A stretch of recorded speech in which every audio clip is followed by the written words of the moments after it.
The year is 106 AD. The Emperor Trajan has pushed the Roman legions to their very limits, deep into the hostile lands of Dacia. Here, beyond the familiar hills of Italy, under a sky choked with smoke and the dust of battle, the fate of an empire hangs by a thread. This isn't a story you'll find in the grand annals of Rome, etched in marble. This is a story of mud, of blood, and of the unbreakable will of the men who carried the eagle. Our story begins in the cacophony of a battle gone wrong, an ambush. Dacian warriors, fierce and unforgiving, swarm from the dense forests, their howls echoing like predatory beasts. They know this land.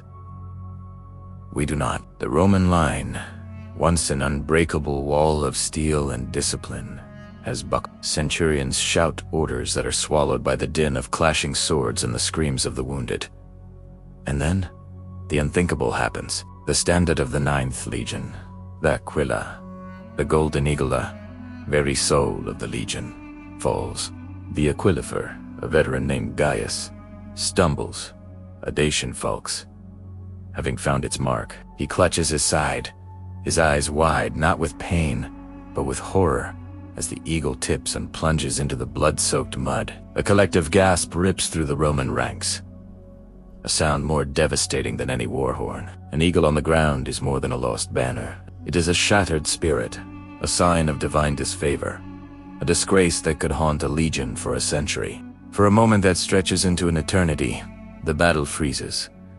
Roman and Dacian alike stare at the fallen symbol. The Dacians roar in triumph, surging forward with renewed ferocity, sensing victory. For the Romans, it is the abyss staring back at them. In that moment of absolute despair, two men move, not generals, not heroes of legend, but simple legionaries. Marcus, a young recruit from a dusty farm in Hispania, barely old enough to grow a proper beard, his eyes filled with the terror of his first real battle. And beside him, Lucius, a hardened veteran of a dozen campaigns. His face a roadmap of scars, his expression grim and resolute. They are not friends. They are not even from the same cohort. But in that instant, they share a single purpose. Without a word, Lucius shoves his shield into the hands of a bewildered comrade. "Hold the line," he roars, his voice a gravelly command that cuts through the chaos. He draws his gladius and plunges into the fray, a one-man tide against the Dacian flood. Every thrust is precise, every parry economical. He is not fighting with the wild fury of the barbarians, but with the cold, brutal efficiency of a Roman soldier. He is clearing a path. Marcus, seeing Lucius's charge, feels a tremor of fear, but it's quickly extinguished by a surge of something else. He drops his pilum, his throwing spear now useless, and follows Lucius, his shield held high. Arrows rain down, thudding into the wood and steel, a deadly drumbeat against the chaos. One zips past his ear, so close he feels the whisper of its fletching. He doesn't flinch. His world has narrowed to two things: Lucius's broad back, and the glint of gold in the mud ahead. They reach the fallen eagle. Gaius, the old Aquilifer, is still alive, trying desperately to push himself up. His hand outstretched towards the standard. The eagle cannot ... double quotes, he gasps, blood bubbling on his lips. Lucius doesn't hesitate. He kneels, puts a hand on the old man's shoulder. "Your watch is over, brother," he says, his voice surprisingly gentle. "We have it." As Lucius guards the fallen soldier, Marcus grabs the heavy pole of the Aquila. It's heavier than he ever imagined, not just in weight, but in significance. As he struggles to lift it, he feels the eyes of the entire battlefield on him. Lifting this banner isn't just an act of strength, it's an act of defiance. It's a declaration that Rome is not yet broken. The mud sucks at the base of the standard, refusing to release it. Marcus grunts his muscles, screaming in protest. A Dacian warrior breaks through Lucius's guard, his face a mask of rage, swinging a wicked, curved blade. Marcus sees the attack coming. He has no weapon, only the banner. In a desperate, instinctive move, he swings the base of the heavy pole like a club, connecting with the warrior's legs. The man screams and goes down, and Lucius dispatches him with a single, swift stroke. Now, boy, lift it, Lucius bellows, turning to face two more attackers. With a final guttural roar that rips from his very soul, Marcus heaves.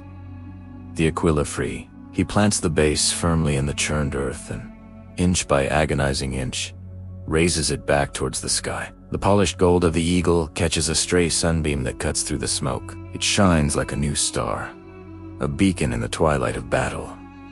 And the battlefield changes. The triumphant roars of the Dacians falter, replaced by growls of frustration. On the Roman side, a cheer erupts. It starts with one man, then 10, then 100, until the entire legion roars its defiance. It's a sound of hope reborn, of spirit rekindled. Centurions rally their men, shields locked together, and the broken line solidifies into a wall of iron once more.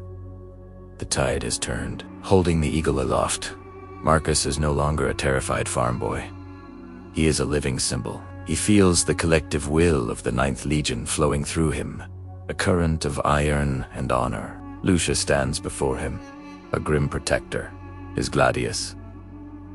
A blur of motion, ensuring no one gets close. Together, the old veteran and the young recruit have become the heart of the Roman defense. They are the anchor point around which the legion reforms and pushes back. The battle rages for another hour, but its outcome was decided in the moment the eagle rose again. The Dacians, their momentum broken and their chance for a swift victory lost, slowly begin to melt back into the forest, leaving their dead behind. They had wounded the wolf, but they had failed to kill it, and now it was angry. As the last of the enemy vanishes and a weary quiet descends, the legionaries one by one turn to look at the eagle, still standing proud. Marcus's arms tremble from exhaustion, but he doesn't let it dip. Lucius finally sheathes his sword and claps a heavy, bloody hand on Marcus's shoulder. He says nothing. He doesn't need to. In his eyes, Marcus sees respect, acknowledgement, brotherhood. Later, as the surgeons tend to the wounded and the living count the dead, the centurion of the first cohort approaches them. He looks at Marcus, 10 at Lucius, then at the standard, now cleaned and resting securely in its bracket. The legion was disgraced today, he says, his voice low and serious. And then it was saved. Rome does not forget acts of valor, nor does the 9th. He looks at Marcus. Gaius will not carry the eagle again. The legion needs a new act. The eagle has chosen you. Marcus is stunned into silence. Him a raw recruit to carry the soul of the legion. He looks to Lucius, who simply gives a slow, single nod. It is the highest honor a legionary can achieve, a sacred trust. And so, a legend was born not in a palace or a senate hall, but in the mud and blood of a Dacia forest. The story of the farm boy who raised the fallen eagle and the veteran who guarded him would become a quiet legend within the 9th. A tale told around campfires for years to come. It was a reminder that the strength of Rome wasn't just in its emperors or its generals, but in the courage of its ordinary soldiers. It was in the unyielding belief that even when the banner falls, as long as one hand is left to raise it, the eagle will fly again. And as long as the eagle flies, Rome will never truly be defeated. Thank you for joining us on this journey back in time. If you were moved by the courage of Marcus and Lucius, please hit that like button and subscribe for more stories from the annals of history. Let us know in the comments what piece of history you'd like to see brought to life next. Until then, stay curious.